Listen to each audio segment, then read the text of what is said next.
یا رب اب میں کیا کروں، میں کیا کروں؟ ایک مسجد کا عالم ہو، خطیب ہو، اس کو کما کر کھانا پڑے تو وہ اپنے فرائض منصبی تو نہیں ادا کر سکتا۔ ایک قاضی صاحب ہیں، قرآن پاک حفظ کراتے ہیں، تو کیا کچھ وقت نکال کر وہ ریڈی بھی لگا لیں؟ یہ قوم کا فرض بنتا ہے کہ ان لوگوں کا خیال رکھنا۔ قرآن پاک نے کیا فرمایا؟ لا یسألون الناس الحافا، الحاف کہتے ہیں چمٹ جانا۔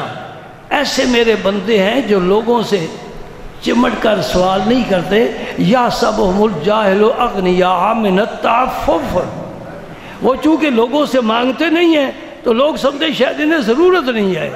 اللہ پاک ان کی تعریف فرما رہا ہے، جو مانگتے ہیں انہیں بے شک نہ دو، اور جو ضرورت مند ہے مانگتے نہیں ان کی جھولیاں بھرو۔ وہ تو مانگنے والا ہے، یہاں سے نہ ملا وہیں سے لے لے گا، اس کو وہاں سے نہ ملا آگے سے لے لے گا۔ اور تمہیں لاہور کے گھروں کا پتہ ہے، یہ مہنگے ہوٹلوں میں کھانا کھاتے ہیں اور تازہ فروٹ کھاتے ہیں۔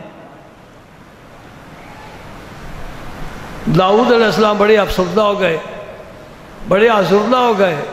ہاں، بڑا پیارا مسئلہ آ گیا۔ یہ ہے تصوف کا، یہ ہے طریقت کا، یہ ہے معرفت کا۔ جب آدمی آزردہ ہوتا ہے، میرے رب کی رحمت پوچھتی ہے، میرے بندے تو کیوں میرا بندہ ہو کر کیوں آزردہ ہے؟ اس وقت جو ہاتھ اٹھاتے ہیں اور آنسو بہاتے ہیں اور سر جھکاتے ہیں اور فریاد سناتے ہیں، رب کی رحمت جوش میں آ کر بندے کو اپنی آغوش میں لے لیتی۔ امن یجیب المضطر اذا دعاہ ویکشف السوء، اللہ پاک پوچھتا ہے، ارے اے مضطر، اے پریشان حال جس کے سارے اسباب ختم ہو چکے ہیں، تیری فریاد کو کون سنے گا؟ ہم کہتے ہیں اللہ تو ہی سنے گا۔ اس لیے ہم دعا کرتے ہیں صرف اللہ سے۔ مسئلہ یاد رکھو، اللہ کے غیر سے دعا کرنا کہہ دو شرک ہے۔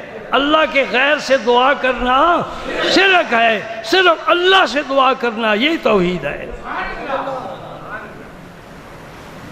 اے میرے اللہ، داؤد علیہ السلام غمگین ہو گئے،